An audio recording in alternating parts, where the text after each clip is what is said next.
தம்முடைய ஜனத்திற்கு பலனையும் சத்துவத்தையும் அருளிச் செய்கிற நம் தேவனாகிய கர்த்தருடைய மகிமை பொருந்தின நாமத்திற்கு வல்லமையும் பலனும் சதா காலங்களிலும் உண்டாவதாக. அந்தந்த நாளுக்கு அந்தந்த நீதிமொழிகள் 8ஆம் தேதி இன்று நீதிமொழிகள் 8. வாருங்கள் வாசிக்க கவனிப்போம்.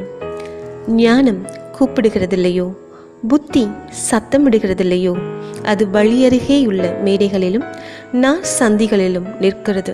அது ஊர் வாசல்களின் ஓரத்திலும் பட்டணத்தின் முகப்பிலும் நடை கூடங்களிலும் நின்று சத்தமிட்டு, மனுஷரே, உங்களை நோக்கி கூப்பிடுகிறேன், என் சத்தம் மனுபுத்திரருக்கு தொனிக்கும்.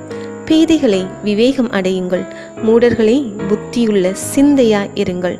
கேளுங்கள், மேம்பாடான காரியங்களை பேசுவேன், என் உதடுகள் உத்தம காரியங்களை வசனிக்கும், என் வாய் சத்தியத்தை விளம்பும். ஆகாமியம்